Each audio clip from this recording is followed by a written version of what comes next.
en immobilier. Quand vous allez acheter votre propre logement ou investir en immobilier, la première étape, c'est définir votre budget. La plupart des gens n'ont pas assez de l'argent pour acheter un bien immobilier cash. Donc, ils font appel à les banquiers, les courtiers pour demander un crédit hypothécaire. Moi non plus, je n'avais pas assez de l'argent d'acheter un bien immobilier cash, donc je dû demander un crédit. Juste pour votre information, si jamais vous avez assez de l'argent pour acheter un bien immobilier, vous êtes mieux quand même d'acheter plusieurs biens immobiliers et de demander un prêt hypothécaire à la banque et de profiter de ce qu'on appelle l'effet d'évier. On va parler de ça plus tard, mais sachez qu'il est mieux d'acheter plusieurs biens immobiliers et faire appel à la banque pour les prêts hypothécaires que d'acheter un bien immobilier cash. Ici, dans cette vidéo, on va analyser les critères, les conditions que la banque utilise pour vous donner un crédit ou pour vous refuser un crédit hypothécaire. La première chose que la banque va regarder, c'est votre stabilité financière. Maintenant, comment prouver à la banque que vous êtes financièrement stable? Si vous êtes salarié, ça sera par un CDI et démontrer depuis combien de temps vous travaillez chez les mêmes entreprises. Si vous êtes indépendant, ça sera montrer depuis combien de temps votre entreprise existe. Deuxième chose que la banque va regarder, c'est les rapports entre vos revenus et vos crédits.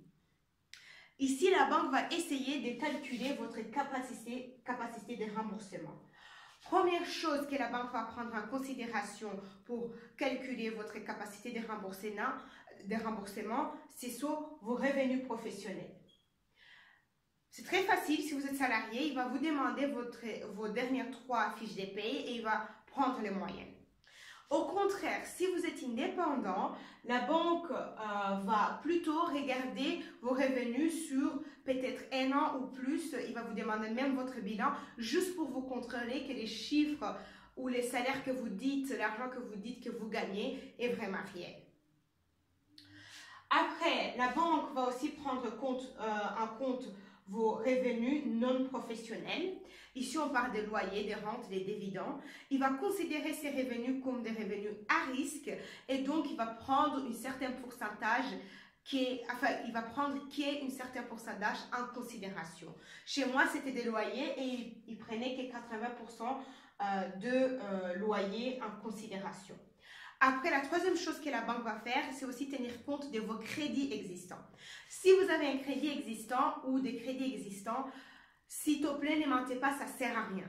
Chaque crédit que vous prenez est noté chez la Banque nationale.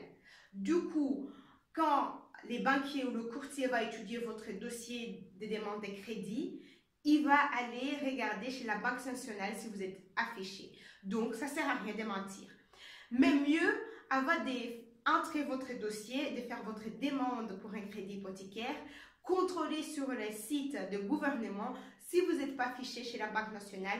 Comme ça, vous évitez d'être refusé un crédit à cause de ça. Maintenant, ce qu'on va faire, c'est analyser, c'est appliquer ces théories sur ma situation au moment où je voulais faire un investissement, l'investissement qu'on a analysé dans la vidéo précédente. Donc, moi, j'avais un revenu professionnel de 1 800 €. Ouais, d'abord, j'avais un CDI, donc voilà.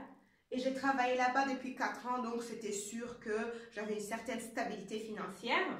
Donc, j'avais des revenus professionnels de 1 800 €, j'étais salariée. J'avais des revenus non professionnels de loyer à 1 200 €.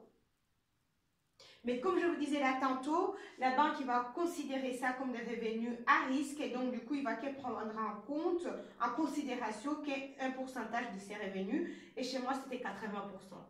Donc ici, c'est 80%.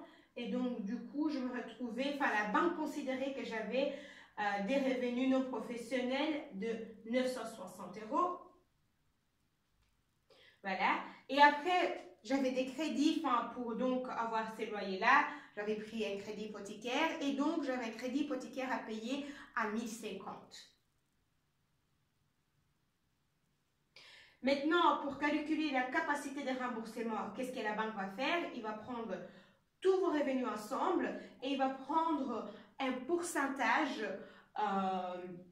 de vos revenus total et il va considérer ça comme les montants que vous pouvez consacrer à vos crédits, tout votre crédit. Donc ici, il y a les revenus professionnels de 1800. Après, les revenus non professionnels de 960. Donc, à la fin, on revient à 0, 6, 7, 2. Donc, pour la banque, j'avais une totalité des revenus de 2760.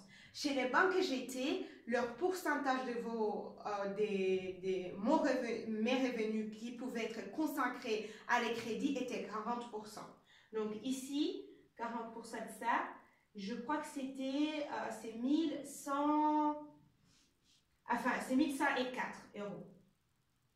Donc, dans cette analyse-là, pour ces banques-là, je pouvais que consacrer 1104 euros, 1104 euros à des crédits. Et j'avais déjà 1050, donc j'avais pas beaucoup d'espace pour jouer avec ça.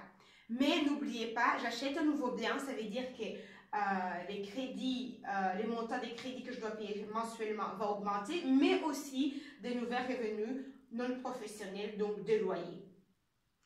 Bon, on va plus tard voir un peu comment je peux jouer avec ça pour avoir quand même une situation acceptable pour ces banques-là. Après, la prochaine chose que la banque aussi va tenir compte, c'est les revenus minimum pour vivre. C'est quoi le revenu minimum pour vivre? C'est un montant que la banque va considérer comme nécessaire pour que la personne puisse vivre bien. Donc, ça veut dire pour acheter à manger, pour payer les transports et tout ce qui va avec. Juste pour vous donner un exemple, comment ça peut avoir un impact. Parce que, imaginons-nous que vous gagnez 1500 euros. Et que vous n'avez pas de revenus non professionnels. Donc, c'est ça la totalité de vos revenus. Et maintenant, vous allez chez une banque qui considère que vous pouvez consacrer, ce qui est assez beaucoup, 50% de vos revenus sur des crédits. Donc, vous faites des calculs, il vous dit 50%. Donc, on est à 700,50 € que vous pouvez consacrer à des crédits. Maintenant, là, vous vous dites, yes, c'est bon, j'ai droit à avoir j'ai droit de consacrer 750 € sur mes crédits, mais si jamais le revenu minimum pour vivre chez cette banque est à 900 €, ça veut dire que le maximum que vous pouvez consacrer chez cette banque à des crédits est de 1500, le 900 €, on est de 600 €. Parce qu'il faut toujours qu'il y ait 900 € qui vous reste pour vivre. Donc, d'abord, vos calculs vont vous dire à la base votre capacité de remboursement à la base, il est à 750, mais il est réduit à 600 € à cause de revenus minimum pour vivre. Bon, comme vous voyez clairement, moi, j'avais largement assez de l'argent. Je crois que chez cette banque, c'était 900 ou 800 €. Et bon, voilà, en calculant mon capacité de remboursement, je dépasse déjà assez largement le 900 € ou le 800 € parce que moi, il me reste plus que 1000 € pour vivre. La troisième chose à regarder, à tenir compte de, c'est la quotité. La quotité est le pourcentage des prix d'achat que la banque est prête à vous donner pour consacrer sur votre achat immobilier. Donc, si jamais vous achetez un bien à 150 000 et la quotité est de 100%, ça veut dire que la banque va vous donner 150 000. Attention, ce n'est pas parce que la quotité est 100% que vous ne devez pas avoir des fonds propres ou d'apport personnel. Parce qu'il y a toujours les frais de notaire à payer. Donc, si jamais vous voulez acheter sans sortir aucun cent de votre poche, il faut chercher une banque qui va vous donner une quotité de 110% ou 120%.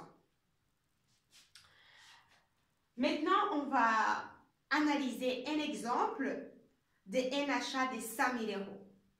La plupart des temps, quand vous faites votre premier achat, la plupart des banques sont prêtes à vous donner un crédit hypothécaire à la base d'une quotité de 100%. Donc ici, la banque va prêter à cette personne ou à qui que ce soit 5 000 euros, ce qui veut dire que les fonds propres sont égaux à les frais de notaire. Je n'ai pas noté les montants des frais de notaire ici parce que déjà c'est différent à Wallonie, Bruxelles et Flandre.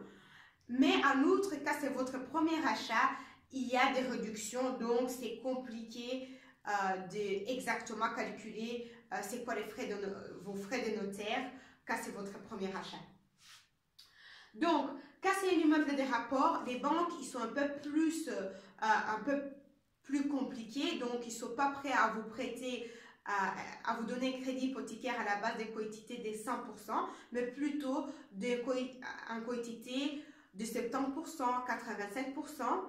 Et ici, on va regarder c'est quoi la différence entre un banque qui vous donne une quotité de 70% et 85%. Donc, si jamais vous achetez un immeuble de rapport et la banque vous dit la quotité c'est 70%, ça veut dire que la banque va vous prêter 70 000 euros. La différence entre les prix d'achat et ce que la banque vous donne un crédit hypothécaire, vous devez payer ça vous-même, donc ça rajoute sur les fonds propres. Donc, c'est des fonds propres de 30 000 euros. Après, bien sûr, il faut toujours payer les frais de notaire. On va supposer que c'est à Bruxelles et à ce moment-là, ça revient à environ 17%, donc 17 000. Donc ici, on se retrouve avec des fonds propres de 47 000, donc presque 50 000. Maintenant, vous trouvez un banque qui vous dit on va vous donner un crédit à la base des quotités de 85%. La banque donc va vous prêter 85 000, ce qui veut dire qu'il faut avoir 15 000 de fonds propres, plus les 17 000 de frais de notaire. Donc ici, vous êtes plutôt à 22 000 comme fonds propres. Bien sûr, vous voyez la différence des 15 000 euros. Économiser 15 000 euros, dépendant comment vous économisez, peut vous prendre 1 à 2 ans. Donc, si vous trouvez un banque des 85, qui est prêt à vous donner un crédit à la base d'une quotité de 85%, ça veut dire que vous pouvez investir peut-être 1 an plus tôt. Moi, dans mon propre cas, j'avais environ des économies, si je me rappelle bien, de 23 000 euros. Et donc, à la base de ça, on a calculé que j'avais environ un budget de 80 000 euros jusqu'à 100 000 euros. Parce que j'avais 23 000 euros comme des économies. Et ici, vous voyez, la banque avec qui j'allais travailler acceptait de donner des crédits hypothécaires avec des taux assez corrects sur une quotité de 85%. Pour les immeubles de rapport, je n'ai jamais fait un investissement à la base de quotité de 100% parce que je n'avais jamais trouvé un banque ou un courtier qui faisait ça. Mais j'ai trouvé sur Internet, il n'y a pas très longtemps, à cause d'une discussion qu'on a eue avec un ami, merci, et d'ailleurs, si jamais tu regardes, un courtier qui disait qu'il était prêt à donner un prêt hypothécaire pour un immeuble de rapport avec une quotité de 100% et sur des taux d'intérêt corrects. Si jamais ça marche, je vais vous tenir au courant parce que bien sûr, ça peut accélérer les temps que ça vous prend de faire les prochains investissements. Donc, je vous tiens au courant. Merci beaucoup d'avoir regardé cette vidéo. Si vous avez aimé, n'oubliez pas de liker. N'oubliez pas de vous inscrire sur les chaînes YouTube si vous n'êtes pas encore inscrit. N'oubliez pas de vous inscrire sur le site lalibertéfinancière.com. Et bien sûr, si vous croyez que ça peut aider quelqu'un, des amis, des collègues, la famille, n'oubliez pas de partager la vidéo. À très bientôt. Merci beaucoup.